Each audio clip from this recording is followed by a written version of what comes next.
भगवान विष्णु के प्रिय सेवक शेषनाग, जिन्होंने समा रखा है पृथ्वी का भार। हिंदू धर्म में शेषनाग, वासुकी नाग, तक्षक नाग और कालिया नाग प्रमुख है। सभी नागों में शेषनाग का प्रमुख स्थान है। कहा जाता है कि शेषनाग ने ही धरती का भार समा रखा है, अर्थात उठा रखा है।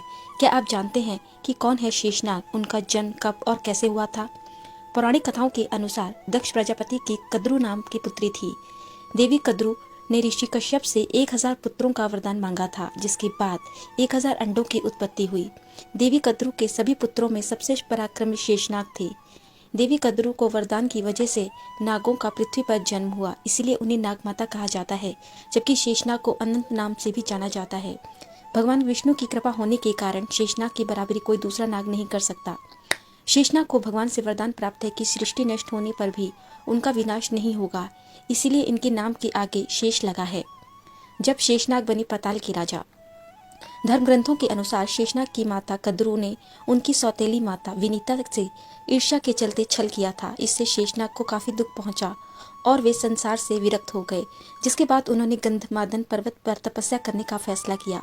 उनकी तपस्या से ब्रह्मा जी इतने प्रसन्न हुए कि उन्होंने उन्हें पाताल लोक का राजा बना दिया। हालांकि बाद में उन्होंने भगवान विष्णु का सेवक बनने का निर्णय लिया, जिसके लिए वे पृथ्वी के नीचे जललोक में चले गए। कालांतर में क्षीर सागर में पहुंचने के बाद शेषनाग ने भगवान विष्णु की शैया बनकर उन्हें सेवा दी।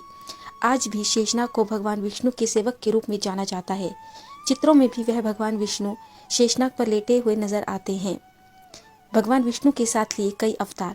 मान्यता है कि शेषनाग ने भगवान विष्णु के साथ कई अवतार लिए। त्रेता युग में जहां वह राम के छोटे भाई लक्ष्मण के रूप में जमे, वहीं द्वापर युग में श्री कृष्ण के भाई बलराम बने। फन पर उठाए हैं सृष्टि का भार। माना जाता है कि ब्रह्मा जी ने शेषनाग की तपस्या से प्रसन्न होकर उन्हें यह वरदान दिया था कि तुम्हारी बुद्धि सदैव स्थिर रहेगी। पृथ्वी निरंतर हिलती डुलती रहती है, इसीलिए इसे स्थिर करने के लिए तुम अपने फन पर इसे धारण करो।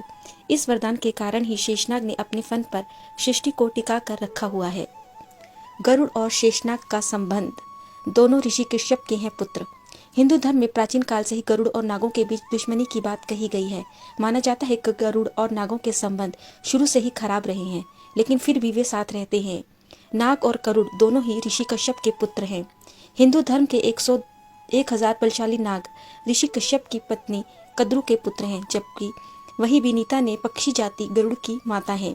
पौराणिक कथा के अनुसार नाग माता कुंद्रू ने गरुड़ माता विनीता से शर्त लगाई थी कि भगवान सूर्य के रथ में लगे घोड़ों का रंग सफेद है या काला।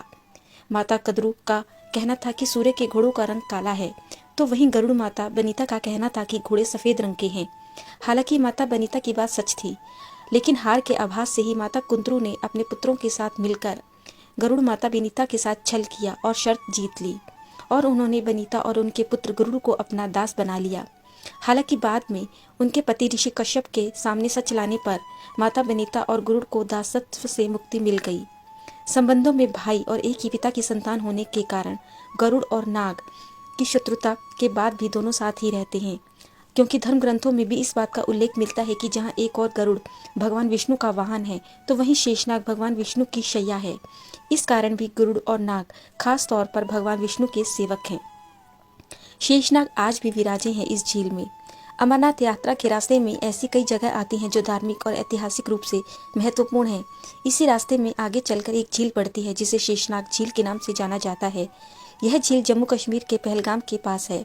पौराणिक कथा के अनुसार भगवान शिव देवी पार्वती के साथ अमरनाथ यात्रा के लिए जा रहे थे, और अमरनाथ पहुंचने पर वे चाहते थे कि कोई भी दूसरा पार्वती के अतिरिक्त इस कथा को ना सुने, क्योंकि जो भी इस कथा को सुनेगा वे हमेशा के लिए अमर हो जाएगा। इसीलिए उन्होंने अनंत सांपों को अनंतनाग, बैल नंदी को पहलगाम और चंद्रमा को चंदनवाड़ी में ही छोड़ दिया। लेकिन शेषनाग को वे आगे लेकर चले गए और उन्होंने वहां उस झील में उन्हें छोड़ दिया, ताकि कोई भी दूसरा इस झील को पार करके आगे ना आ पाए। यही वजह है कि इस झील का नाम शेषनाग पड़ गया। स्थानीय लोगों के अनुसार शेषनाग यहाँ निवास करते हैं। हिंदू धर्म के अनुसार शेषनाग भगवान विष्णु की ऊर्जा का प्रतीक है, जिस पर वे आराम करते हैं। भगवान विष्णु और शेषनाग के बीच का संबंध शाश्वत है।